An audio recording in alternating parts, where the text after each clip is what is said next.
안녕하십니까. 행복한 아침 이재용입니다. 안녕하세요. 장예은입니다. 네, 새로운 한 주가 시작된 월요일, 오늘은 가족, 이웃 간의 갈등과 분쟁을 법률로 한번 생각해 보도록 하겠습니다. 네, 그에 앞서 오늘 날씨 소식부터 전해드리겠습니다. 오늘은 어제보다 기온이 큰 폭으로 뚝 떨어지면서 영하권에 매서운 추위가 찾아오겠습니다. 중부 내륙과 경북 내륙을 중심으로는 한파특보가 내려지겠고요. 그 밖에 중부지방 대부분 지역에 영하권 날씨 기록하겠습니다. 날은 춥지만 전국의 하늘 표정은 대체로 맑겠고요. 호남 서해안과 제주도에는 낮까지 빗방울이 떨어지는 곳 있겠습니다.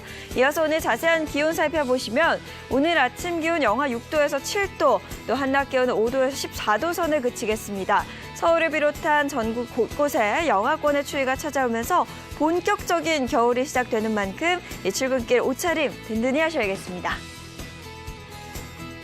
오늘은 11월 23일 월요일 행복한 아침 지금 시작합니다.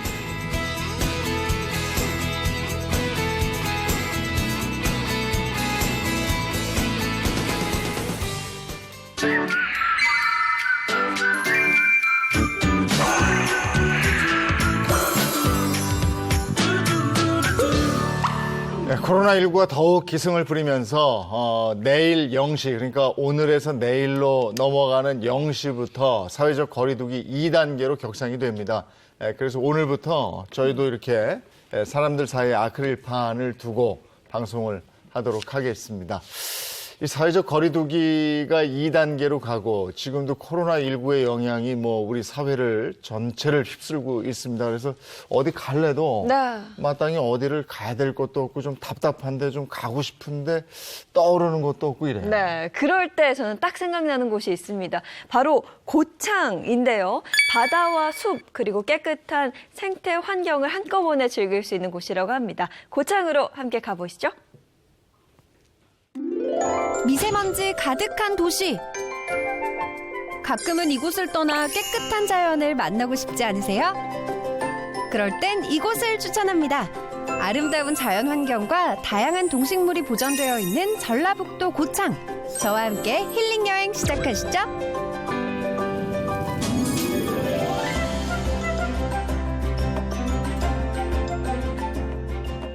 안녕하세요. 좋은 날입니다. 이렇게 좋은 날에 제가 나와 있는 이곳은요, 전라북도 고창입니다. 안녕하세요. 안녕하세요. 야, 제가 또 고창은 처음 와보는데요. 이 고창하면 자연환경이 잘 보존되어 있기로 유명하다고 하더라고요. 따라라라라란, 따라라라라란. 그리고 오늘은 제가 이 카메라를 통해서 여러분들께 고창의 매력을 쏙쏙 알려드리도록 하겠습니다. 저만 따라오세요. 대한민국에서 가장 깨끗한 환경을 만날 수 있는 곳, 전라북도 고창. 이곳은 군 전체가 유네스코 생물관 보전지역으로 지정될 만큼 자연 그대로의 모습을 간직하고 있는데요.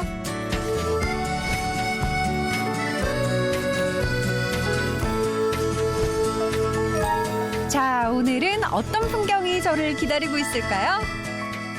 용대 저수지에 도착했습니다. 보이시나요? 야, 여기가 용대 저수지입니다. 언뜻 보면 이렇게 평범해 보이는 이 저수지에 무려 멸종위기 생물이 살고 있다고 합니다. 어떤 생물인지 궁금하시죠? 저랑 함께 찾아볼게요. 용대 저수지에서 만날 수 있는 멸종위기 생물, 바로 가시연꽃입니다. 현재 전라북도에서는 용대 저수지에서 유일하게 만날 수 있고요. 7, 8월경에 꽃이 핀다고 합니다. 너무 아쉽게도 지금은 꽃이 다 지고 이파리만 남아있지만 내년이면 또 멋진 장관을 이루겠죠. 꼭 기억해뒀다가 가시연꽃을 볼 수 있는 곳은 흔치 않으니까요. 내년 여름에 이곳에 꼭 다시 와야겠습니다.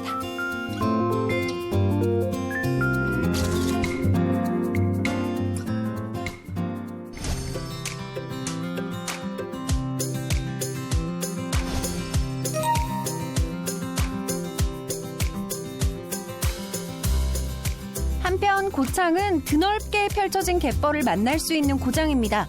특히 간척 사업으로 인해 점차 사라져가는 갯벌 생태계가 잘 보존되어 있는데요.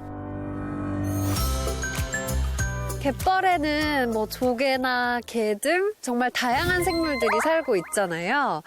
그래서 바다의 보물창고다라고도 하는데 갯벌이 정말 얼마나 중요한지 너무나 궁금해서 람사르 고창 갯벌센터에 와 있습니다.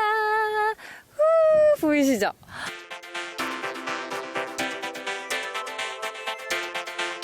람사르 습지로 지정된 고창 갯벌의 가치를 알리고 고창 갯벌이 품고 있는 다양한 생태환경 정보를 제공하는 람사르 고창 갯벌센터. 이곳에서는 갯벌 전망을 감상하고 주변 생태환경을 체험할 수 있는 해설 프로그램도 진행하고 있었는데요. 진짜 넓어요. 고창군의 이제 갯벌 면적은 네. 63km 정도입니다. 오, 63km/제곱미터요?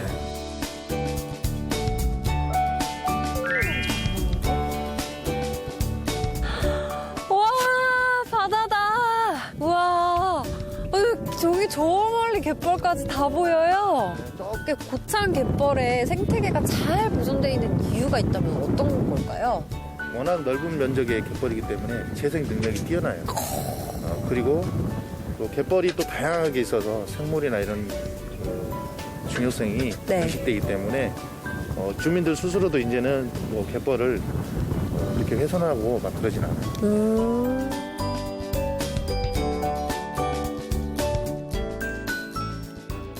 여러분, 갯벌 진짜 너무 멋있죠? 이 고창 갯벌은 세계유산 등재를 추진 중이라고 합니다. 다양한 동식물이 살아가는 지금 이 모습 그대로 보존됐으면 좋겠습니다.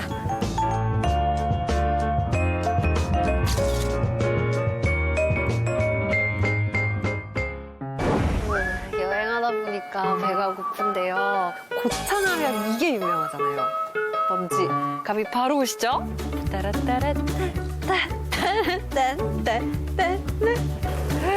오, 장어가 잘 예쁘게 익어가고 있습니다.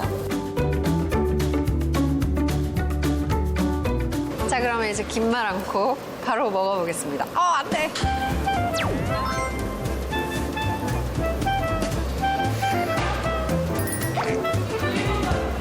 너무 맛있다. 고창하면 장어, 장어하면 고창. 맛이 담백하고 영양이 풍부한 장어는 요즘 같은 계절에 특히 잘 어울리는 몸보신 음식이죠. 장어가 다 없어지기 전에 장어랑 같이 셀카를 찍어보도록 하겠습니다. 하나, 둘, 셋.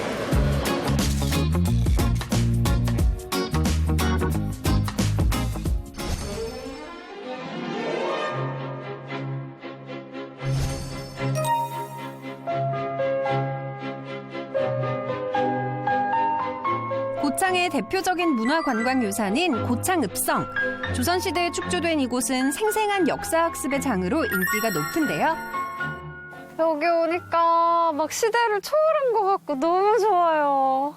와, 진짜 예쁘지 않나요? 근데 사실은 제가 여기 온 이유는 따로 있습니다. 저만 따라오시죠. 들리시나요? 바람에 부딪히는 대나무 잎의 소리. 이곳은 바로 고창읍성의 숨은 명소 맹종중림입니다.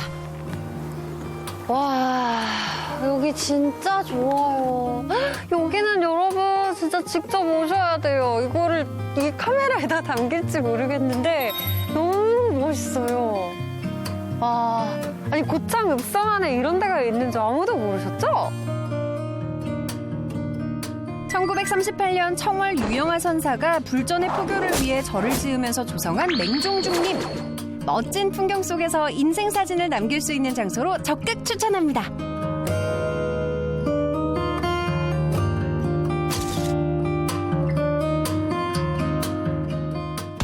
오늘 고창의 깨끗한 환경 속에서 휴식도 취하고 몸도 마음도 리프레시할 수 있는 아주 좋은 시간이었던 것 같습니다. 여러분도 꼭 한번 와보세요. 그러면 은날의 고창여행 여기서 이만 끝! 아이고, 언제쯤 우리가 코로나19를 극복하고 다시 일상으로 돌아가서 저런 맑은 곳에 가서 마스크 없이 공기 만끽하고 좀 즐기고 이럴 수 있을까 싶네요. 네. 그런 날이 빨리 왔으면 좋겠습니다. 네. 자, 이제 본격적으로 시작을 해보죠. 오늘 함께 해주실 분들입니다. 박수림 씨, 황규락 기자 어서 오세요. 네, 반갑습니다. 주말 잘 보내셨고요? 너무 행복했어요. 제가 조인성 씨 참 좋아하거든요. 네. 제가 진행하는 라디오에 조인성 씨가 게스트로 나오셨어요. 꿈에. 꿈에 나와가지고 너무 좋았는데 악수하려고 손을 딱 내밀었는데 네. 깼잖아. 남편 고고는 소리 때문에 깼잖아. 아이고 조인성 씨. 현실로 돌아온 거죠. 너무 좋았는데. 아이고, 황규락 기자 어떠셨어요? 저는 그 코로나 상황이 좀 심각해지면서 네. 본의 아니게 출근을 하게 됐는데 좀 걱정이 되더라고요. 좀 처음으로 다시 돌아가는 건 아닐지. 그래 맞아. 예. 그것도. 글쎄 말이에요. 네네. 예, 다들 뭐 주말 내내 걱정하셨을 텐데 오수진 인철 변호사는 어떠셨는지 모르겠네요. 네, 반갑습니다. 네, 안녕하세요. 저는 사실 이번 주말이 정말로 행복했는데요. 지금 이인철 변호사님도 굉장히 가정적이시잖아요. 네. 저희 남편도 가정적이라면 둘째가라면 서러운 정도인데 보통 주말에 한 손에는 청소기를 들고 있어요. 아. 그리고 이번에는 워낙 날씨가 추워지니까 방한 용품들 준비했고 그리고 또 이제 이불까지도 다 세팅을 해놨습니다. 따뜻한 남편이네요. 그러니까 이제 주말에 무슨 일 있었냐 그랬더니 남편 자랑. 다들 남편 자랑해. 인철 변호사 네. 어떠셨어요? 사실 저는 주말에는 특별한 일이 없었는데 주중에 우리 장애인 아나운서님 저희 사무실에 오셨습니다. 맞아요. 그래서 법률 상담을 하러 오신 건 아니고 저희 개인 방송 게스트로 초대를 했는데 어찌나 남편 자랑을 잘하는지 정말 부러웠습니다. 이런 얘기는 아니라고 왔어요. 아니 저는 저 평일에 이인철 변호사를 찾아갔다 그래서 저도 결혼한 지가 얼마 안 됐는데 저도 깜짝 놀랐어요. 좋은 얘기하고 아, 왔어요. 예. 자, 이제 그 사건 사고 얘기부터 법적으로 한번 풀어볼게요. 네. 무슨 일이 있었냐면 구박을 한다는 이유로 시어머니를 흉기로 찌른 며느리가 구속됐다. 어머. 이런 사건 사고가 있어서 이게 어떻게 된 내용입니까? 네, 지난 7월에 있었던 일인데요. 일단 주방에 있던 며느리 A씨가요. 집에서 빨래를 개고 있던 시어머니 B씨에게 다가가서 흉기로 시어머니를 한 차례 찔렀고요. 어머. 이 시어머니의 비명 소리를 들은 남편과 딸이 달려나와서 흉기를 뺏고 119에 신고를 했습니다. 결국 이 시어머니는요. 전치 10주의 상처를 입고 병원에서 치료를 받게 됐습니다. 어머 며느리가 왜 그랬대요? 이 빨래 개는 시어머니를 갑자기 며느리가 왜 그렇게 했대요? 너무 무서운데. 아니, 그러니까 혹시나 며느리가 뭐 네. 조현병 같은 질환을 앓고 있었던 건 아니에요? 네, 그런 건 아니고요. 사실 며느리는 시어머니에게 화가 많이 나서 범행을 저질렀다 이렇게 진술을 했는데요. 이 상황이 그때 시어머니가 며느리에게 네. 너 같은 것을 왜 데리고 왔는지 모르겠다라면서 욕설을 했고 여기에 화가 난 며느리가 범행을 저질렀다고 합니다. 화가 날 법은 한데 그 방법이 좀 틀렸죠. 네. 뭐 다른 사연이 있지 않았을까요? 이 며느리는 현재 50대입니다. 결혼 네. 17년 차인데 원래부터 좀 고부 갈등이 좀 많았다고 해요.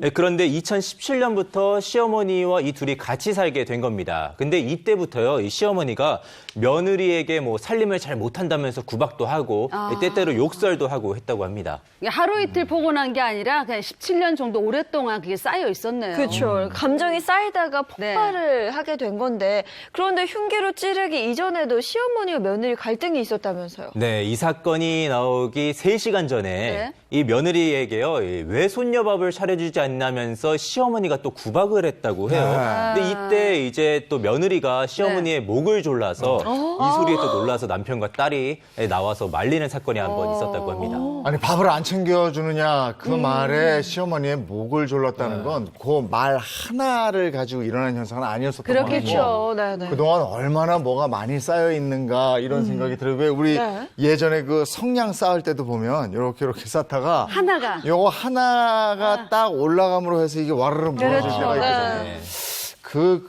그동안의 사연이 어땠을까 이런 생각도 드는데 어쨌든 이 사건으로 며느리는 어떤 처벌을 받게 됩니까? 이게 이제 흉기로 휘둘렀기 때문에 사실 살인 미수죄가 되거든요. 살인 미수죄는 굉장히 엄한 범죄인데 하지만 법원에서는 우발적으로 범행을 했고 또 초범인 점을 감안해서 징역 4년을 선고했습니다. 네. 17년간 폭언을 한 시어머니. 그리고 그 살인 미수까지 간 며느리. 네. 그거 어떻게 생각하십니까? 이게 뭐 사실 시어머니 말씀이 좀 심하긴 하잖아요. 네. 근데 그럼에도 불구하고 흉기까지 든 거는 이 며느리가 참 잘못했다는 생각이 듭니다. 근데 저는 무엇보다 가족들의 역할이 좀 가장 잘못되지 않았나 싶어요. 계속 그렇죠. 다툼이 있었고 갈등이 있었는데 중간에서 좀 역할을 잘해줬다면 어땠을까 이런 생각도 들고요. 그러니까 누가 뭐 잘했니 잘못했니 따지는 건 좀 그런데 네. 그래도 며느리가 시어머니한테 상해를 입힌 건 이건 잘못한 거거든요. 그렇죠. 근데 그동안 또 뭐 구박 당해왔던 거, 욕설 받아온 거 좀 서러웠잖아요. 그렇죠? 근데 그걸 원인 제공한 시어머니를 상대로 며느리가 고소를 할 수 있지 않을까 이런 생각도 들어요. 원칙적으로 네. 본인의 부모나 조부모 그리고 배우자의 부모나 조부모에 대해서는 직계존속이라고 하죠. 고소가 제한됩니다. 고소할 수 없는 것이 원칙인데 항상 원칙에는 예외가 있죠. 네. 가정폭력범죄는 예외에 해당합니다. 그래서 이제 이 폭언이 공공연하게 이루어져서 모욕죄가 해당이 된다고 한다면 이때에는 고소가 가능합니다. 그런데 제가 지금 사연을 들어보니까 네. 공공연하게 이제 모욕을 한 것 같진 않아요. 둘이 있을 때 약간 잔소리나 구박, 며느리 입장에서는 굉장히 힘들었을 수 있지만 이것으로 고소나 가정폭력범죄로 신고하기는 어려울 것으로 보입니다. 17년간 구박당해온 그 며느리의 이 마음 이런 건 어떻게 어디 가서 보상을 받을 수 있습니까? 이거? 뭐 법원에 가서 보상 청구는 가능할 수는 있습니다. 네. 그래요? 네네. 받을 수 있어요? 어떻게 네. 받을 수 다만 선행돼야 되는 게 몇 가지가 있는데 네. 일단은 부부 사이가 너무 좋으면 사실 시어머니한테 위자료 청구는 어렵겠죠. 그래서 네. 이제 이혼을 부득이 해야 되는데 이혼을 보통 이제 실무에서 이렇게 해요. 남편과 이혼을 청구하면서 공동 피고로 시어머니를 이제 같이 하거든요. 네. 그럴 경우에는 위자료 청구가 가능할 수가 있습니다. 근데 만약 남편이 이혼 못 해준다, 이혼 안 하겠다 이럴 수도 있는 거잖아요. 근데 부부 사이가 그렇게 나쁘진 않지만 이 고부 갈등이 너무 심해서 시어머니만을 상대로 위자료 청구가 가능할 수는 있거든요. 하지만 반드시 이제 증거가 있어야 되는데요. 예를 들어서 뭐 시어머니가 구박을 했으면 그 구박하는 걸 녹음을 한다든지 심지어는 폭행을 했으면 폭행의 진단서가 있다든지 이렇게 증거가 있어야지만 반드시 위자료 청구할 수가 있습니다. 그럼 이혼 후에는 시어머니를 상대로 위자료 청구를 할 수 있어요? 그렇죠. 남편과 이혼을 했는데 그 다음에도 계속해서 시어머니가 구박을 했다. 아니면은 미처 이제 시어머니 상대로 이제 위자료 청구 안 했으면은 사후에도 할 수 있지만 역시 증거가 있어야 됩니다. 녹음이라든지 문자, 사진이라든지 진단서가 있어야지만 위자료 청구가 가능합니다. 이런 거 보면 이제 그 가족 간의 어떤 문제가 네. 너무 크게 확대되는 경우가 있잖아요. 네, 우리 맞아요. 그동안 해왔잖아요. 근데 대화로 풀어라 이런 얘기를 하는데 이미 갈등이 시작된 단계에서 대화를 하면 또 싸우고 맞아. 그게 더 크게 확대될 수 있어요. 그러니까 이럴 때는 여건이 좀 되면 좀 이렇게 떨어뜨려놓는 네? 어느 정도 일정 기간 동안. 맞아. 네, 네. 아 근데 그게 여건이 안 되면 계속 또 있다 보면은 싸워서 안타까워요. 참 여러 가지 참 안타까움이 네. 있습니다. 자 다음 사건인데요. 고영욱 씨 SNS 개설 소식 이게 와 있어요. 네, 미성년자 성폭행과 강제추행 혐의로 구속됐던 고영욱 씨가요, 지난 2015년에 만기 출소를 했습니다. 이 뒤에요, 이제 신상 정보 공개나 위치 추적 장치 부착 등으로 했고요. 이제 얼마 전에 출소 이후 범죄자 준수 사항까지 모두 끝이 났습니다. 그리고 나서 이달 12일 SNS 개설 소식과 함께요, 이렇게 조심스럽게 세상과 소통하고자 한다는 글을 남기기도 했습니다. 네, 뭐 범죄에 대한 법적인 처벌은 끝났지만 사회적으로는 용서받지 못하고 있는데요. SNS 개설 소식이 들리자마자 정말 많은 네티즌들이 비판을 했고 SNS도 뭐 폐쇄가 됐다 이렇게 들리던데요. 네, SNS 지금 누르시면요. 개설 하루 만에 13일 죄송합니다. 페이지를 차릴 수 없습니다라는 글이 뜹니다. 이걸 보고 일부 누리꾼들은요. 고영욱 씨가 잦은 비판을 당하니까는 본인이 폐쇄를 했나라고 했지만 사실은 그게 아니었습니다. 이 SNS 업체의 정책상 이 성범죄자가 이 계정을 개설을 하면요. 그 즉시 계정을 폐쇄하도록 해 있거든요. 그렇기 때문에 그 정책에 따라서 원칙에 따라서 SNS 업체가 이 계정을 폐쇄를 했다고 합니다. 네. 자 이번에는 조두순 출소 관련해서 이 얘기가 또 나오고 있네요. 네, 오늘이 디데이 20일, 바로 조두순 씨 출소일이 20일밖에 남지가 않았습니다. 이 2008년 12월 경기도 안산에서 여아 성폭행으로 정말 사회적으로 큰 공분을 샀던 당사자인 조두순 씨가요, 이 12년형을 살고 12월 13일 만기 출소를 앞두고 있습니다. 조두순 출소 다가오면서 진짜 많은 얘기가 오고 갔는데 출소하고 나서 안산으로 돌아가겠다 이러니까 좀 안산시가 또 난리가 났었죠. 네, 그렇죠. 네, 조두순 씨의 아내가 살고 있는 집이요. 이 피해자가 살고 있는 집에 거의 3분 거리밖에 떨어지지가 않았어요. 그렇기 때문에 이 피해자 가족은 가족회의 끝에 결국 안산을 떠나겠다 이렇게 밝히기도 했습니다. 아유. 그러니까 범죄자는 살던 곳으로 돌아오고 피해자는 삶의 터전을 떠나고 그렇죠. 이게 너무 안타까운 부분인데요. 조두순을 좀 격리시킬 수 있는 방법은 없는 거죠. 현행법상으로는 사실은 좀 힘듭니다. 거의 네. 어렵다고 봐야 되는데 네. 사실 이런 상습, 연쇄 성폭행범 아니면 이제 연쇄 살인범들 이런 사람들은 굉장히 위험하잖아요. 그래서 격리시켜서 어떤 시설에 이제 좀 구금을 하자 이런 움직임은 사실 있었습니다. 하지만 문제가 있어요. 왜냐하면 입법 예고를 했는데 이 사실 조두순 같은 경우에는 이 사이코패스 검사, 그다음에 이제 재범 검사에서 굉장히 높은 점수가 나왔거든요. 이 사람은 굉장히 위험한 사람이에요. 그래서 구금을 해야 되는데 그거는 인권 침해라는 좀 문제가 있었기 때문에 현실화되지는 못하고 있습니다. 뭐 어느 부분에서 인권 침해라는 거예요? 사실 아주 예전에는 이제 보호감호제도라고 있어가지고 이런 사람들은 이제 시설에 구금을 했어요. 근데 그런 사람들이 헌법재판소에 위헌 심사를 했습니다. 왜냐하면 본인은 교도소에서 다 형을 마치고 나왔는데 왜 또 가두느냐? 이건 이중처벌 아니냐? 내 거주 이전의 자유를 침해한 것이다. 그래서 위헌 판결이 났기 때문에 사실 이게 입법이 쉽지는 않습니다. 그러면 뭐 현재로서는 이 조두순을 관리할 수 있는 수단이 전자발찌밖에 없는 건데 이게 관리가 제대로 되는 거예요? 뭐 이제 주간에는 좀 관리가 좀 용이하지만 야간에는 사실 관리가 용이하지가 않아. 예를 들어서 야간에 이 사람이 집안에서 음주를 많이 한다든지 아니면 피해자를 뭐 집으로 유인해서 부를 수가 있거든요. 그럴 경우에는 이 전자발찌가 집에 있는 상태이기 때문에 이 사람을 관리하기 어렵기 때문에 그런 문제점이 발생할 수가 있는 거죠. 이거 참 어떻게 해야 되나? 그러면 보호수용법에서 그 뭐 위헌 의견 뭐 요 부분을 개선해서 어떻게 할 수는 없나요? 그래서 이제 낮에는 자유를 보장을 하고 이 밤에는 이 지정된 시설에서 먹고 자고 이 관리를 하면은 그래도 좀 사회적인 보호 효과가 있다는 여론이 있었어요. 그래서 실제로 이 윤화섭 안산시장은요, 이 조두순 격리법 일명 보호수업법 이 개정을 청원하는 국민청원을 올렸는데요. 뭐 안타깝게도 30일 이내에 20만 동의를 충족하지 못한 채 마무리되기도 했습니다. 사실 전자발찌가 어느 정도 효과는 있습니다. 재범을 좀 예방할 수 있는 효과가 있는데 그럼에도 불구하고 전자발찌를 찬 사람 중에서 1년에 50명에서 60명이 다시 아동성범죄를 저지른다고 해요. 그래서 좀 문제가 있는데 사실 이제 외국과 우리나라에서 제가 이제 좋은 제도를 발견했거든요. 무슨 제도가 있냐면 화학적 거세라고 들어보셨죠? 화학적 약물을 주입해서 이 사람의 이제 범죄 의혹을 완전 차단시키는 그런 약물이 있거든요. 그런 약물을 주사했더니 이 재범률이 얼마인 줄 아십니까? 외국에서 이제 몇 년 동안 조사를 해봤거든요. 우리나라에서도 이제 20몇 명 했는데 재범률이 0이에요. 이런 사람들은 재범을 한 사람도 안 했다는 겁니다. 왜냐하면 지속적으로 관리를 하고 치료했기 때문에 재범의 의혹이 완전히 꺾이는 거예요. 근데 이게 문제는 뭐냐면 법원의 판결, 명령을 받아야 되거든요. 사실 조두순 같은 경우에 이런 명령을 안 받았기 때문에 아쉽긴 한데 앞으로도 이런 제도가 적극적으로 좀 활성화돼야 될 필요가 있다고 생각합니다.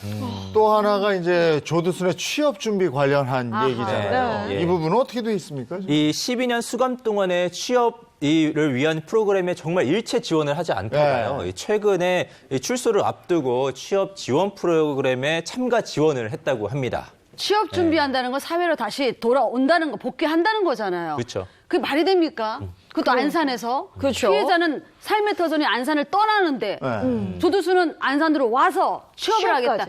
이건 말이 안 되죠. 그러니까요. 근데 여기서 끝이 아닙니다. 조두순이 지원하려는 이 취업 지원 프로그램의 혜택이 또 굉장히 크다면서요. 네, 맞습니다. 법무부 산하의 허그 일자리 프로그램이라는 건데요. 일단은 그 교육에 참가해서 교육 지원비로 300만 원 정도가 지원이 되고요. 그리고 취업에 성공할 때는 최대 200만 원까지 또 지원이 됩니다. 이 외에도 교육 훈련 지원금도 있고 그리고 또 뭐 면접 참가 비용도 있고 이런 지원들이 국민의 세금으로 이제 이루어진다는 점에서 좀 공분을 사고 있죠. 그런데 이게 이제 취업이 될까요? 그러게. 누가 이렇게 할 거면 여러 가지 생각을 하게 하거든요. 제 생각에는 누가 조두순 같은 사람을 취업을 시키겠습니까? 근데 이 사람이 이런 말을 했다고 해요. 본인은 이제 출소 후에 아내와 뭐 집 뒤 산에서 커피를 만들어 팔겠다. 근데 그 커피집에 누가 이제 갈지도 의문스럽고요. 그리고 이제 제 생각에는 절대로 이제 미성년자, 여성을 상대하는 직업에서는 취업을 제한시켜야 되고요. 그렇죠. 만약에 이 사람이 어떤 뭐 일을 해서 돈을 벌었다. 저는 그 돈은 반드시 피해자에게 평생 배상해야 하고 속죄해야 된다고 생각이 듭니다. 네. 글쎄, 전문가들은 뭐라 그럽니까? 뭐 일단 전문가들은요, 이 취업을 해서 돈을 벌어야지 경제적으로 안정이 되고 안정이 돼야지 재범률이 낮아진다라는 의견을 냈습니다. 그런데 다른 한편에서는요, 본질적으로 이번 범죄가 직업이 없어서 일어난 게 아니기 때문에 재범 방지를 위해서는 이 취업 지원보다는 지속적인 치료와 교육과 같은 이 관리가 필요하다고도 했습니다. 네, 조두순의 출소가 정말 얼마 남지 않았는데요. 안산시에서는 어떤 대책을 좀 세웠을까요? 네, 안산시는 내년 상반기까지 CCTV를 2배로 늘리기로 했고요. 연내에 안면인식 카메라 30대도 도입을 하기로 했습니다. 이 밖에도요, 음주 금지라던가 출입 금지 구역 설정 등을 해서요, 조두순 씨를 24시간 밀착 감시하기로 했습니다. 이게 학원 폭력에서도 아이들이 제일 경악하는 부분이요. 네. 나한테 그렇게 가해를 입혔던 애가 네. 잠깐 어디서 쉬다가 다시 그 학교로. 돌아왔어요. 그러면 맞아요. 그다음에 전에 우리 그 체육계에서도 그거 봤잖아요. 네. 그 코치나 감독이 맞아요. 네. 우리 스포케하는, 선수들 네, 그랬다가 맞아요. 그대로 글로 와요. 그러면 막 정말 공포 그 자체라고 그러거든요. 맞아요. 조두순이 그 마을로 와요. 그리고 거기서 몇 분 상간에 그 피해자 집이 있어요. 아, 그러니까. 떠날 수밖에 없는 거잖아요. 맞아요. 아, 이게 법으로 이게 아직 장치가 마련되지 않았다는 게 정말 안타깝다 이런 생각이 듭니다. 네. 자, 이 부분은 사건 사고로 풀어본 법률 상식 여기까지 네. 하겠고요. 이번에는 우리 가정에서 일어나는 그리고 이웃 간의 갈등을 법으로 한번 생각해 보겠습니다. 어떤 얘기가 있습니까? 오늘은 남보다 못한 아들에 관한 사연을 준비했습니다. 네. 가족들이 왜 이래? 첫 번째, 이거 깬 먹튀 아들입니다. 뭘 깼지? 이건 뭐 약속을 깬 거죠. 뭐 그런 거죠. 먹튀가 약속 뭔가. 같은 거. 맞아. 통장을 깨고 튄 거 아니야? 통장을 찢어야죠. 통장인가? 글쎄, 한번 봅시다. 네, 답을 보겠습니다. 답은 효도 계약을 깬 먹튀 이것도 아들. 약속이니까. 효도계약. 자, 아버지 역할은 이재용 님이 하시고요. 예. 아들 역할은 황 기자님이 하시고. 알겠습니다. 자, 이 사연은 실제 사건을 바탕으로 재구성한 것입니다. 갑니다. 저희 부부에겐 늦둥이 아들이 하나 있습니다. 어릴 때부터 오냐오냐 키웠더니 부모가 주는 건 뭐든 당연하게 여기더라고요. 그래도 하나밖에 없는 자식이라 해달라는 건 뭐든 다 해줬습니다. 이젠 결혼한 아들 내외 효도 좀 받으면서 살고 싶더라고요. 규라가 이제 우리도 손주 재롱 좀 보면서 니들하고 좀 같이 살고 싶구나. 에? 아니 무슨 소리? 아니 아버지 멀쩡한 집 나누고 왜 같이 산다는 거예요? 규라가 나이 드니까 말이야 몸도 여기저기가 아프고 갑자기 쓰러지고 내가 그러면 네 마음이 얼마나 아프겠냐. 이 건물이며 땅이며 죄다 팔아서 평생 네 뒷바라지 하고 했으니까 이제 네가 우리 좀 보살펴야 쓰겄다. 나 참. 그래요? 아니 그러면은 대신 아버지 가회동 집 있잖아요. 그거를 내 명의로 돌려줘요. 그러면 내가 좀 모시는 거 할게. 모시는 거. 가회동 집은 저희 부부에게 남은 유일한 노후 자산이라서 망설였지만 그래도 남은 시간 아들과 함께 살고 싶어서 아들에게 넘겼죠. 아유. 그렇게 저희 부부는 아들 내외 함께 살게 됐습니다. 그런데 불행은 이때부터 시작됐습니다. 규라가 내가 요즘 눈이 침침해서 운전을 못 하겠는데 내가 오늘 병원 갈 일이 있어. 네가 좀 데려다 다오. 아버지. 나 요즘 맨날 야근하는 거 안 보여요, 진짜? 눈이 침침하네. 그거 그냥 어머니랑 갔다 오세요. 야 이놈아, 네 애미가 네 새끼 봐주다가 어제 입원했잖아. 그것도 잊어버렸어? 마지막 남은 재산마저 넘겼는데 아들 내외는 효도는커녕 베이비시터에 가사 도우미로 부려먹기 일쑤였습니다. 그러던 어느 날 기가 막힌 일이 벌어졌습니다. 여보, 규락이 내외가 짐 싸서 나갔어요. 그리고 무슨 통지서가 이거 날아왔는데 우리가 이 건물을 무단 점유하고 있다고 빨리 나가라는데 이거 어떻게 된 거예요? 이런 망할 놈. 내가 그렇게 호락호락하게 당할 줄만 알아.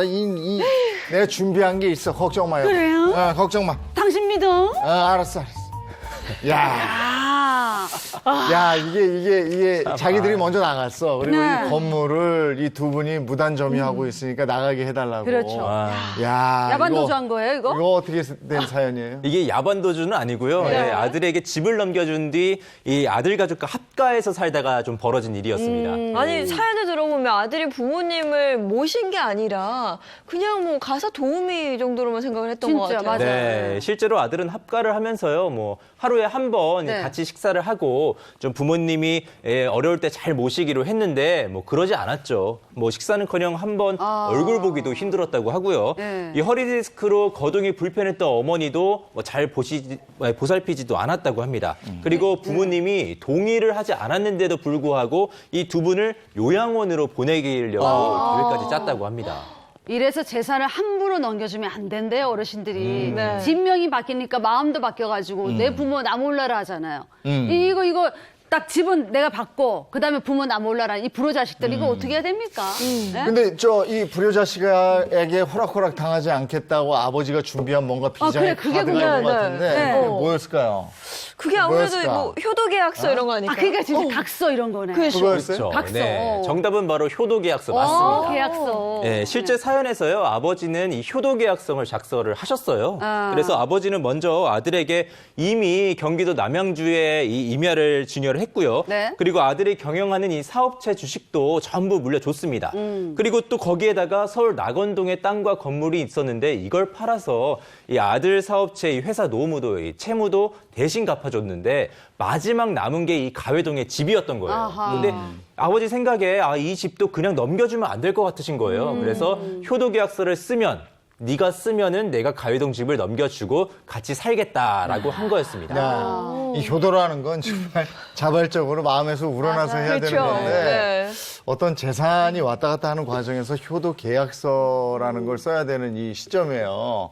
이게 슬프죠? 어떻게 보는 거예요? 괜찮을까요? 그래도 뭐. 네, 써야 되나? 네, 당연히 써야 된다고 생각해요. 재산이 오고 가는 과정에서 어쩔 수 돈이 없다. 오길 그렇죠. 써야 돼. 무조건 이 써야 아들처럼 이러면 어떡해요. 그러니까. 예. 그렇기 때문에 좀 써야 되겠다 저는 생각이 드는데 수림 씨는 어떻게 생각해요? 잘 안 써지죠, 근데. 어. 효도하겠습니다. 뭐 한 달에 용돈을 드리겠습니다. 뭐 1년에 몇 번 찾아뵙겠습니다. 말은 하지만 계약서는 잘 안 쓰게 되잖아요. 저도 계약서는 안 썼어요. 그냥 효도를 열심히 하고 있는데 그렇게 생각하시나 모르겠습니다. 좋은 딸이니까. 근데 사실 뭐 사연처럼 잘 들여다보자면 결과적으로 아들은 이 계약을 잘 이행한 게 아니잖아요. 이런 경우에는 계약은 어떻게 해지가 되는 거예요? 이제 뭐 결국 아버지는요, 아들의 불효를 두고 볼 수가 없으니까는 네. 효도를 조건으로 물려둔 이 가회동 집을 다시 내놔라 이렇게 소송을 내게 된 겁니다. 자, 그러면 부모 자식 간의 효도 계약서가 있어요. 네. 그러면 그 재산을 다시 부모님이 돌려받을 수 있을까? 효도 계약서를 근거로 해서 돌려받을 수 있다면 O 아니면 X입니다. 하나, 둘, 셋 들어주세요. 오. 전 세모. 세모요? 아니 이게 네. 효도 계약서도 제대로 작성을 해야 돼요. 아, 그러면 받을 수 있고 어정쩡하게 하면 못 받고 이런 게 있더라고요. 네. 제대로 작성했다는 제대로 작성하면 받을 수 있다. 오다. 그렇죠. 네. 이거 우리 자, 배웠잖아요. 어떻습니까? 하나, 둘, 셋 들어주세요. 받아야죠. 받아야죠. 받을 수 있다. 네. 예. 자, 만약에 일반적으로 이런 효도 계약서를 작성하지 않았을 경우에는 재산을 무상으로 증여한 거거든요. 그래서 안타깝지만 부모님이 이제 재판을 해도 이길 수가 없어요. 하지만 이렇게 이제 효도 각서를 받은 경우에는 이게 단순 증여가 아니라 부담부 증여예요. 즉 효도를 조건으로 하는 겁니다. 네. 그렇기 때문에 부모님이 승소할 수가 있습니다. 재산만 챙긴 먹튀 아들인데 이런 사연들이 종종 알려지고 있지 않습니까? 몇 년 전에 그 나이 지긋하신 할머니 분이 우리 사무실에 막 울면서 찾아오셨어요. 아니 무슨 일입니까? 네. 했더니 아들이 이제 서울대학교를 졸업한 완전 영재인데 이제 장남이라서 이제 좀 이게 가정 형편이 안 좋았거든요. 네. 모든 가족이 장남한테 헌신한 겁니다.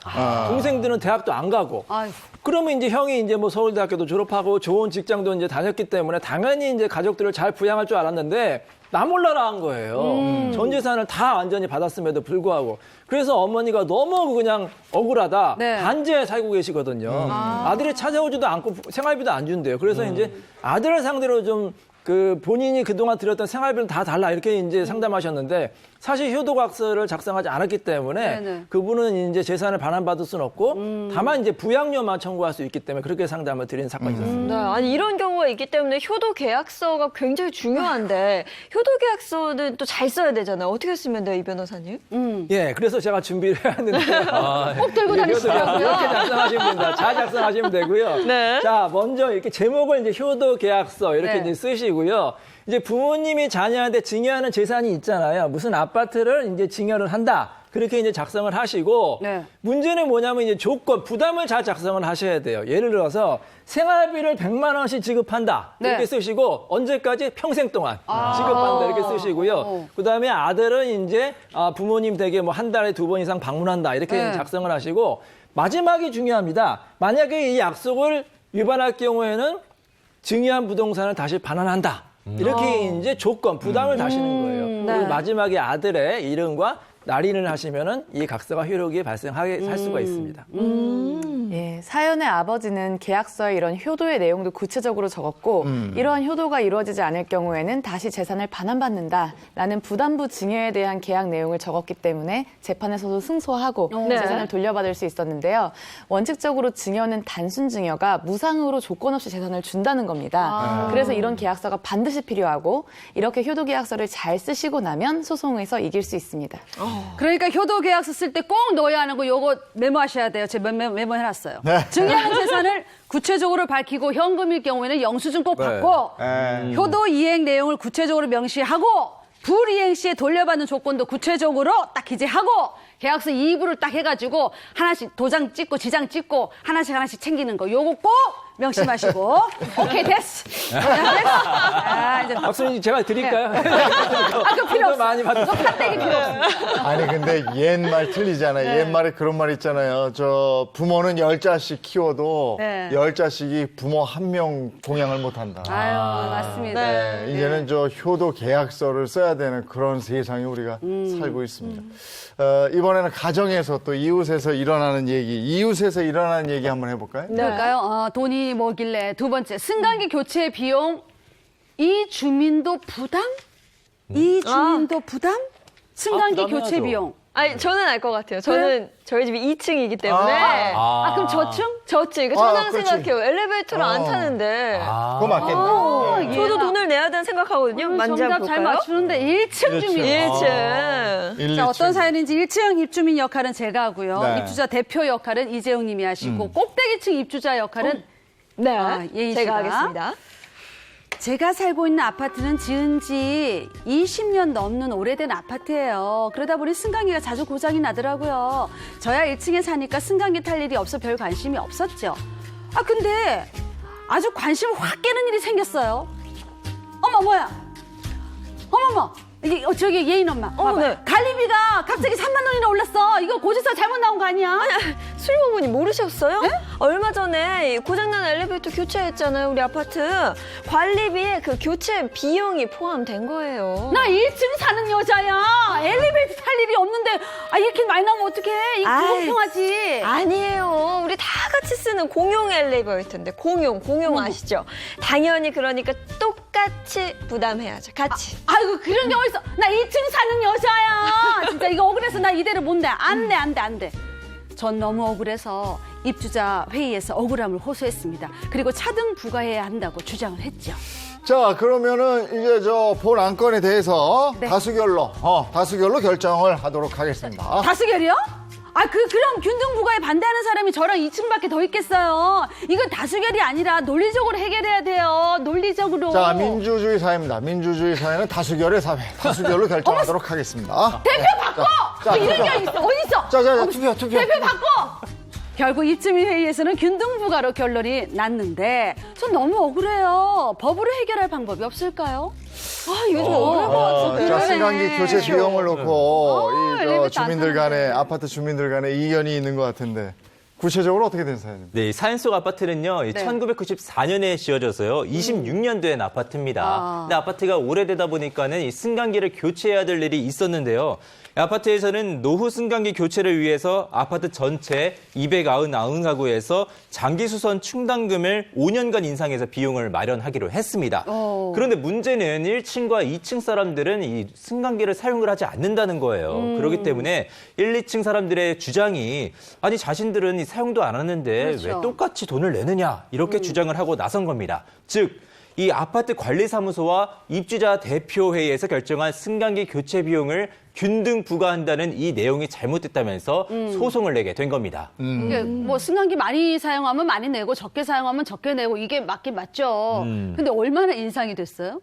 이 장기수선 충당금이요. 이 기존에는 2만 원을 냈어요. 네. 근데 이제 3만 원이 올라서 5만 원을 내게 된 거고요. 5년간 180만 원이 된다고 아이고. 합니다. 관리비 한 달에 3만 원 주부한테는 그러네. 적은 돈이 아니죠. 이거 많은 돈인데. 그쵸. 5년간 180만 원이면 야 타지도 않은 승강기 교체 비용을 낸다는 거 이건 억울할 것 같아요. 아니 근데 궁금한 게 다른 층과 같이 이런 승강기 교체 비용을 부담해야 되는 게 뭐 법으로 정해져 있는 건 아니잖아요. 법에는 이제 정한 규정이 없지만 아파트 같은 경우에는 관리 규약이 있습니다. 그래서 네. 입주자 대표회에서 이런 거는 이제 결정을 하는데 한 아파트에서 설문조사를 하긴 했어요.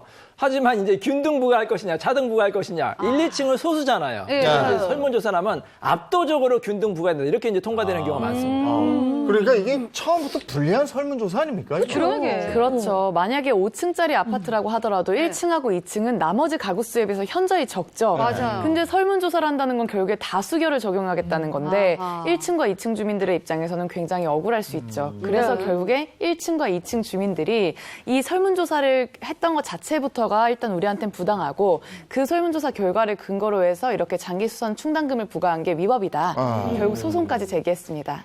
자, 여기 계신 분들은 어떻게 생각하는지 한번 보죠. 승강기 교체 비용을 똑같이 부담해야 된다면 O. 이거 아니다. 차등 부과해야 된다면 X입니다. 예. 승강기 교체 비용 똑같이 내야 된다면 O. 아니다. 차등 부과해야 된다면 X입니다. 준비, 시작. X. X. 저도 X. 저는 어? 8층에 살거든요. 네. 8층? 아 2층 살아보세요. 그런 걸 안 나와. 층이세요? 아, 우리 이집 청년이구나. 아니 생각해보면 네. 어차피 한 공동체잖아요. 아파트가. 그렇기 때문에 아 이거 균등 부과를 해도 되는 게 아닌가. 근데 그래도 X가 안 쓰니까. 그래, X가 3만 이상 근데 되고. 진짜 아파트가요. 저도 오래된 아파트 살지만 참 분쟁이 많아요.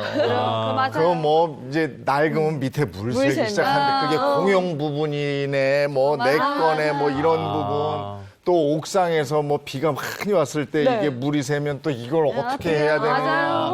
또 이게 아파트가 균열이 생기기 시작해요. 그러면 또 그걸 또 어떻게 하느냐. 분쟁이. 아이고 참 딴소리 했네. 자, 두 분은 어떻게 생각하십니까? 들어주세요. 그렇죠. 그래. 안 타니까. 네, 결국에 판결에서도 이게 균등 부과로 한 것이 위법이다라는 판결을 내렸는데요. 1, 2층 주민분들의 손을 들어준 거죠. 근데 그 가장 큰 이유가 뭐냐면요. 균등 부과 그리고 차등 부과 어떤 것이 더 좋다의 입장이 아니고 절차적으로 충분히 의견을 수렴했어야 된다는 것입니다. 예를 들면 다른 아파트 사례는 어떻게 하고 있고 만약에 우리가 균등 부과로 하게 될 경우에는 1, 2층 주민분들께서 약간 마음이 불편하실 수 있는데 1, 2층 주민분들의 마음은 어떠신지 그리고 또 이제 이렇게 했을 때 장점은 무엇인지 이런 충분한 의견 수렴 절차를 거쳐야 되는데 그냥 바로 설문조사를 하고 다수결로 그 결과에 따라서 바로 진행을 해버렸기 때문에 이것이 위법하다는 것으로 판결을 내렸습니다. 네. 위법? 그럼 다른 층과 똑같이 교체 비용을 부과하는 거 위법이라고요? 그런데 말입니다. 타지도 않은 승강기 교체 비용은 이거 꼭 내야 되는 겁니까? 이 타지 않는 버스비 내는 거하고 뭐 별반 차이 없잖아요. 네. 경기도의 한 아파트에서 이런 사건이 있었어요. 이제 차등 부과를 이제 의결을 했거든요. 그래서 조금씩 달리 이제 부담을 하기로 했는데 이 아파트 엘리베이터 교체 비용이 2억 3천만 원 정도 나왔고 220가구가 나와가지고 1층은 40%만 부담하고 2층은 60%만 부담하자. 근데 1층에 한 입주민이 나는 그것도 억울하다. 38만 원을 못 내겠다고 버틴 거예요. 그래서 이제 아파트 입자 관리 사무소에서 소송을 했겠죠. 자, 이 소송 결과 어떻게 나왔을까요? 글쎄요. 글쎄요. 그런 질문을 저희들한테 1층 하지 말아주세요. 1층이면 안 내는 거 아니에요? 그러니까요. 어. 자, 재판부는 1층에 살다 하더라도 40%에 해당하는 부분은 내라고 판결했습니다. 자, 왜냐하면 1층 입주민이 이렇게 이제 주장을 했어요. 아니, 저는요, 아파트를 엘리베이터를 전혀 이용도 그렇지, 하지 그렇지. 않기 때문에 이제 전혀 낼 필요가 없습니다.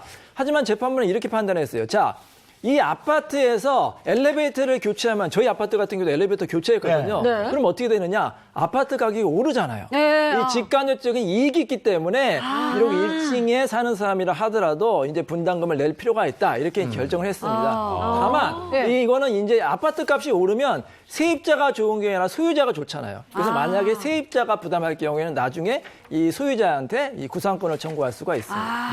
그 심정 이해가 되네요. 근데 네. 타지 않은 승강기 교체 비용을 이거 내야 되니까 진짜 아깝잖아요.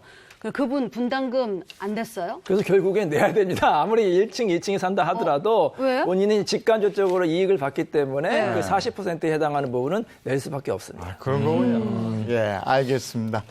자, 이번에는 우리 생활 속에서 궁금한 주제를 한번 다뤄보도록 하죠. 네네. 자, 오늘의 주제는 영상으로 준비를 해봤습니다. 영상 먼저 보시죠.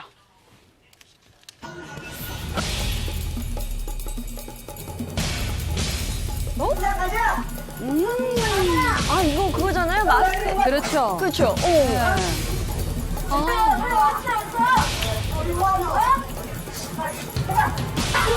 이게 마스크 미착용으로 인해서 갈등이 생겼던 맞아요. 그 영상이에요? 그렇습니다. 마스크 미착용에 따른 갈등이었는데 그동안은 마스크 착용이 의무지만 강제 규제가 없었어요. 그래서 공공장소에서 마스크를 했니 안 했니 그런 다투는 경우가 많았잖아요. 네, 13일부터 마스크 착용하지 않으면 과태료 10만 원 부과되는 정부 지침이 시행이 됐습니다. 이것도 버스에서. 지하철에서, 네. 버스에서 대중교통 이용하면서 많았었어요. 저거 그때 우리 화면으로 많이 보고 네. 다들 놀라고 이랬었는데. 그렇죠. 근데 우리가 이제 바쁘게 막 왔다 갔다 하다 보면은 일부러 그 마스크 착용을 안 하는 게 아니고 네. 아차할 때가 있단 말이에요. 깜빡할 때 있죠. 근데 아차할 때 깜빡한 분들을 위해서 마스크 대여하는 서비스가 있다면서요? 네, 그렇습니다. 이제 광주도시철도공사에서요, 양심 마스크 네. 대여 서비스를 실시를 한다고 해요. 네. 이제 마스크 미착용자를 본격적으로 단속하는 때와 시점을 맞춰서요, 이 광주시 6개역에 양심 마스크를 보시다시피 설치를 했습니다. 이 사용 방법은요, 이 마스크를 준비 못한 승객이요, 이 보관함에 담긴 마스크를 자율적으로 먼저 사용을 하고 나중에 이제 새 마스크로 반납을 하면 되는 시스템이라고 합니다. 이 광주시는요, 이 공사는 한 달간 시범 운영을 거친 후에 연장 여부를 검토할 계획이라고 합니다. 그 마스크를 깜빡할 때마다 저는 이제 구매를 하는데 집에 워낙 많다 보니까 네. 좀 그게 또 아차 싶을 때가 아, 있더라고요. 그쵸. 그렇죠. 네. 양심 마스크 대여 쓰고 네. 이건 반납하는 건 아니잖아요. 그렇죠? 이거 내가 쓴 거를 어디다 하겠어. 그죠? 네. 예, 예. 좋은 제도. 알겠습니다. 네. 과태료 부과 관련해서 이게 안 쓰면 10만 원이잖아요. 예. 그래서 저희가 한번 이것도 같이 다뤄봤습니다. 오늘 함께 해주셔서 고맙습니다. 고맙습니다. Come on, man. I got a reputation bigger than my biggest fan. Get fired up. They're running miles just to say what's up. What's up? See you looking. Watch what I do. Watch what I do. I see you looking. Watch what I do. 코로나19로 이제 사람 많은 곳을 우리가 꺼리게 되면서 대중교통보다는 자차를 이용하는 분들이 많죠. 네, 특히나 출퇴근할 때 워낙 막혀서 대중교통 이용하셨던 분들도 코로나19가 심각해지면서부터는 그냥 막혀도 자차로 출퇴근 많이 하시더라고요. 네, 맞아요. 요즘에는요, 운전 경력 있으신 분들뿐만 아니라 장롱 면허이셨던 분들도 꺼내서 요즘 자동차를 타기 시작하시더라고요. 네. 그래서 준비한 영상이 하나 있습니다. 영상부터 한번 보시고 오시죠. 자, 한 구청 앞입니다. 이 차량이요, 구청 입구를 향해서 돌진을 하는데요. 멈추는가 싶더니 다시 구청 내부로 이번에는 급발진을 하게 됩니다. 어머, 어떡해. 정말 심각하죠. 어우. 네. 어머, 세상 너무 무섭다. 다음 영상은요, 역주행 영상 한번 보여드리겠습니다. 네. 네, 이번 영상은 역주행을 하는 영상인데 네. 야간에 네. 역주행은 사망 사고나 좀 대형 사고로도 이어지게 됩니다. 역주행까지 있었어요. 네, 영상 속의 사고 공통점은요. 네. 모두 운전자분들이 초보 운전자였던 겁니다. 이게 초보 때는 이게 브레이크를 밟아야 되는데 가속 페달 밟고 가속 페달 밟아야 되는데 브레이크 맞아요. 밟고 예. 이런 경우가 많더라고요. 정말 왔다 갔다 많이 하시죠. 네. 초보 운전자들이 사고 발생 원인이요. 네. 말씀하셨다시피 부족한 이 대처 능력 그리고 부족한 운전 경험 때문에 많이들 사고가 발생하시는데요. 실제로 지난 2018년에 이 2명이 숨지고 37명이 다친 울산 시내버스 사고가 있었는데 이때 가해자분도요. 운전 경력이 8개월밖에 되지 않는 초보 운전자 분이셨다고 합니다. 이분이 옆에 있던 시내버스를 못 보고 결국에 사고를 내신 거였습니다. 저도 초보 운전 시절 때 떠올려 보면 네. 앞만 보는 거예요. 아, 옆에도 네. 봐야 되고 막 여러 가지 절대 안 볼 게 보이는데. 많은데 그냥 이렇게 경주마처럼 앞만 보이더라고요. 이거 앞만 보다가 서울에서 부산까지들 간다고 하잖아요. 네, 그런 건데 네. 이유가 있었어요. 이제 초보 운전자분들의 시야폭이 18도 정도라고 하고요. 대신에 반면에 경력 운전자분들의 시야폭은 92도로 5배 정도 넓다고 합니다. 그리고 또 좌우를 살피는 시간도요. 이 초보 운전자분들이 경력 운전자분들의 4분의 1 정도로 굉장히 낮다고 합니다. 그래서 독일이나 뭐 호주, 영국 같은 데는 이 초보 운전 그 기간에 법을 더 깐깐하게 한대요. 네, 사고 맞아요. 안 나도록. 네, 맞아요. 이제 초보 운전 시기에 법규 위반 행위에 대해서 정말 네. 엄격하게 제재를 하고 있는데요. 이를테면요, 영국 같은 경우에는요, 관찰 기간 제도를 도입을 했습니다. 이게 뭐냐면 네. 운전면허를 취득하고 2년 안에 이 벌점이 6점이 넘어가면은 그대로 면허를 취소한다고 하고요.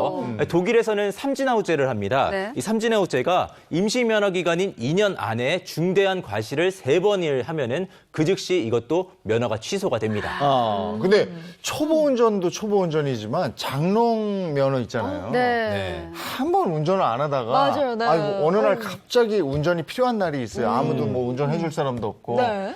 이럴 때 꺼내서 장롱 면허를 가지고 나오는 이런 분들을 위한 규제도 좀 있어야 되지 않나요? 네, 현재 도로교통법에는요, 초보 운전자를 뭐라고 규정을 하냐면요, 운전면허를 처음 받은 날로부터 2년, 이 안이 바로 초보 운전자입니다. 근데 말씀하셨다시피 2년 안에 안 하면은 초보 운전자가 아니지만은 법적으로는 아니지만은 네. 장롱면허면은 또 운전을 안 해보셨잖아요. 그렇죠. 이런 분들이 있단 말이에요. 실제로 운전면허를 취득하고 바로 운전하는 비율이 36%밖에 안 되고요. 1년 후에 운전하는 분들이 22%, 네. 심지어요.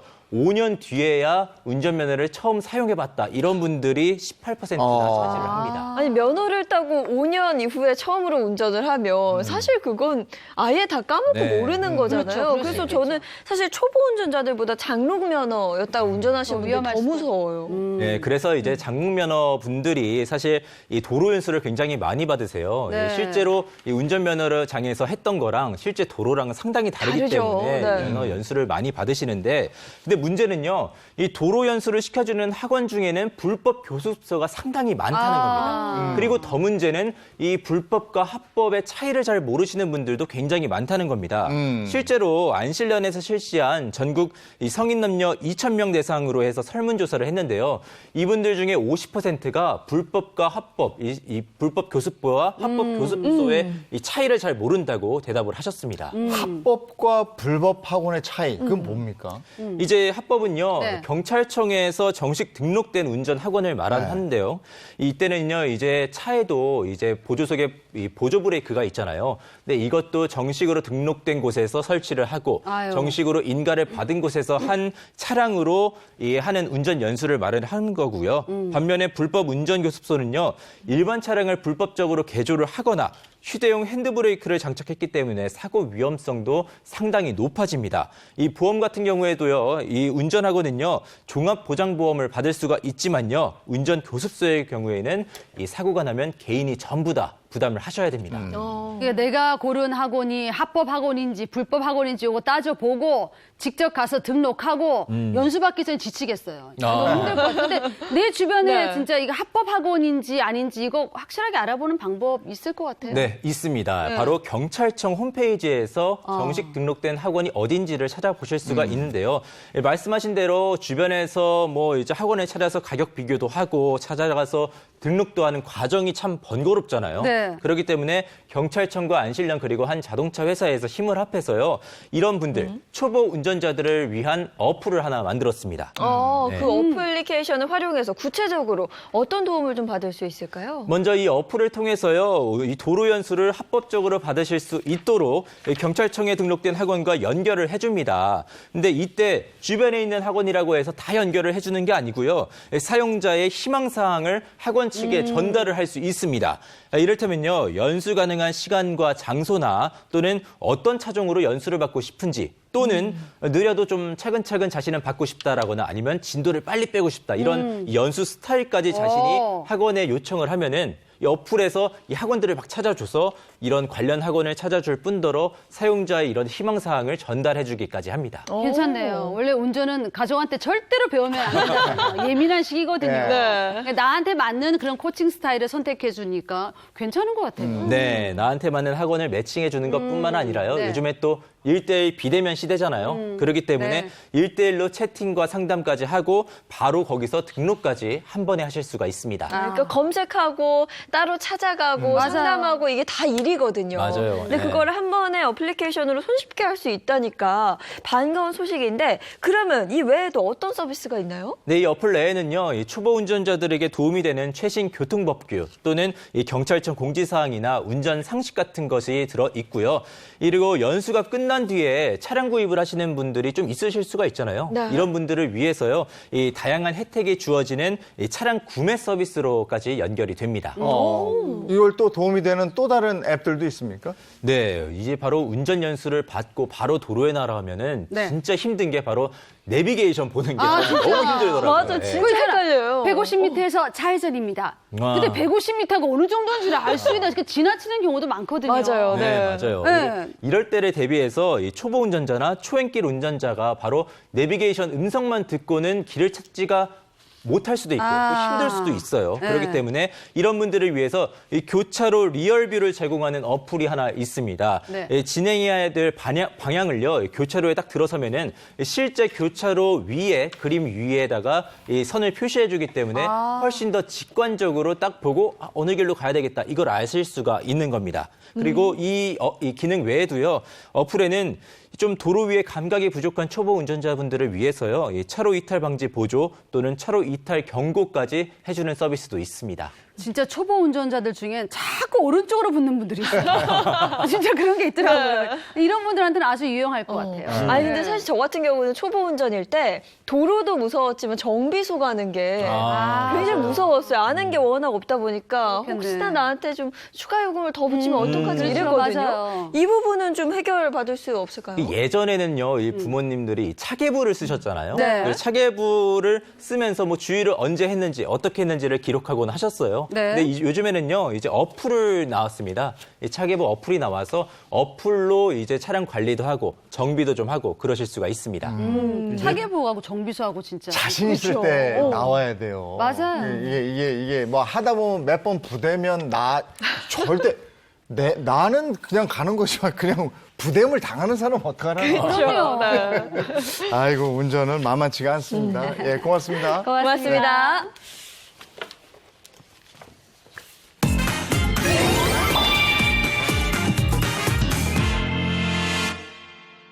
지난 19일 한국표준협회에서 주관하는 제46회 국가품질경영대회가 열렸습니다. 이 대회에서 한국표준협회는 품질 경영으로 탁월한 성과를 낸 기업 400여 곳을 포상했는데요.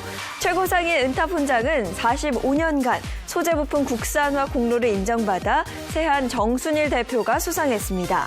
이번 행사는 정세규 국무총리와 수상자 등 50여 명이 참석한 가운데 비대면으로 진행됐습니다. 다음 소식입니다. 지난 21일 88올림픽 승마 경기장 개장식이 개최됐는데요. 이번 개장식에는 88올림픽 당시 사진도 함께 전시돼 당시의 감동을 재현하기도 했습니다. 이 개장식이 열리는 주간에는 빅승마 대회도 함께 개최됐는데요. 빅승마 대회에는 스포츠말 품평회, 국산 어린말 승마 대회 등 총 4개 대회가 개최됐습니다. 또한 지난 11월 19일과 21일, 22일에는 한국마사회장배 전국 승마대회가 있었는데요. 이 대회에서는 마장마술 2경기, 장애물 5경기, 복합마술 1경기 등 총 8경기가 열렸습니다. 특히 22일에는 전국 승마대회에 맞춰 장애인 재활승마대회가 시범 개최됐습니다. 그간 강습 위주였던 재활승마에서 벗어나 스포츠 종목으로서의 장애인 재활승마대회를 개최해 뜻깊은 자리였습니다. 다음 소식입니다. 글로벌 스타트업 페스티벌인 컴업 2020 행사가 지난 19일부터 21일까지 사흘 동안 열렸습니다. 온라인으로 열린 이번 행사에는 12개 분야별 학술대회, 7개 특별 행사 및 부대 행사 등 다채로운 프로그램이 진행됐습니다. 특히 조직위원회에서 3대 볼거리로 뽑은 행사 중 하나가 선배 청년이 후배 청년을 이끄는 창업 콘테스트, 줄여서 청청콘인데요. 청청콘은 청년 창업자들이 보유한 6대 비대면 분야 유망 창업 아이템을 선배 스타트업의 멘토링을 통해 보완하고 평가를 통해 우수 청년 스타트업을 선발해 포상 및 사업화를 지원하는 창업 경진대회입니다. 이번 행사를 통해 코로나 시대에 많은 청년들이 희망을 갖는 계기가 됐길 바랍니다. 다음 소식입니다. 편견과 혐오의 인류사회를 성찰하고 공존의 희망을 모색하는 전시회 너와 내가 만든 세상이 서울 블루스퀘어에서 개막했습니다. 이번 전시는 최태원 SK그룹 회장의 제안으로 시작된 사회적 가치 추구 플랫폼 소셜 밸류 커넥트가 후원하고 TNC 재단이 개최합니다. 강혜란, 권영주 등 작가 6명이 설치 미술과 드로잉 등 다양한 기법으로 전시의 주제를 생동감 있게 표현했습니다. 아이디어와 기술이 있어도 청년들의 창업은 쉽지 않죠. 그런데 잘 찾아보면 정부의 자금부터 멘토링까지 단계별로 지원받을 방법들이 있습니다. 정부 지원으로 스타트업을 키워가는 청년 CEO들이 있다고 하는데요. 직접 만나보겠습니다. 온라인 의류 사업을 해온 김보미 대표는 사이즈가 안 맞다고 반품을 요구하는 고객과의 분쟁이 항상 골칫거리였습니다. 그러던 중 올해 2월 해결책을 찾아 새 사업을 시작했습니다. 양팔을 더 올려주세요. 손 부분을 뒤로 조금 밀어주세요. 휴대전화로 사진을 찍으면 애플리케이션과 연결된 인공지능을 통해서 자신의 이런 상세 사이즈를 알 수 있습니다. 서버에 저장된 사이즈를 바탕으로 마음에 드는 의상을 자신의 아바타에 입혀볼 수도 있습니다. 어디 부분이 큰지 작은지를 이렇게 확인이 가능하고요. 올해 가상현실 패션쇼까지 열 정도로 사업을 발전시키는데 정부의 지원 덕이 컸습니다. 지원해주는 금액도 7천만 원이 작지 않고요. 인건비 쪽에서도 상당히 큰 도움이 되고요. 특허를 출원한다든가 홍보비를 쓴다든가 사업에 필요한 비용을 쓸 수 있기 때문에. 건축 설계 디자이너였던 이민홍 대표는 각종 프로젝트에 채택되지 않아 방치된 3D 설계도를 되살렸습니다. 게임이나 웹툰 창작자가 이 설계도를 작품 배경으로 활용할 수 있도록 공유 플랫폼을 만든 겁니다. 다운받으신 분들은 필요한 앵글과 또 필요한 구도에 맞춰서 자유롭게 시점을 변환을 할 수가 있어요. 월 거래 건수가 3,000건이 넘을 정도로 사업이 성장했지만 처음엔 혼자서 어떻게 해야 할지 몰라 어려움도 겪었습니다. 필요한 비즈니스 모델에 대한 부분이라든지 또는 유저한테 더 다가가는 방법, 글로벌엔 어떤 대응을 하면 좋을지에 대해서 많이 멘토링을 받으면서 한국콘텐츠진흥원은 우수 아이디어와 기술을 보유한 스타트업을 선발해 7천만 원의 지원금과 맞춤형 멘토링을 제공했습니다. 오프라인 비즈니스를 혁신해서 온라인에서 새로운 기회를 창출을 하거나 새로운 기술들을 융합해서 신사업 분야의 스타트업들을 중점적으로 저희가 선발하고자 하고 있습니다. 이번 사업을 통해 올해 14개 팀이 새로 창업했고 126명의 신규 고용, 182억 원의 매출과 투자가 이뤄졌습니다. 채널 A 조현선입니다. 오늘 부쩍 추워졌어요. 이 날이 추워지면 마음도 추워지는데 코로나19까지 기승을 부린다니까 말이죠. 네. 월요일 모두 힘내시고요. 저희는 내일 아침 8시 더 알찬 내용으로 돌아올게요. 행복한 아침, 행복한 하루 되십시오. 고맙습니다. 고맙습니다.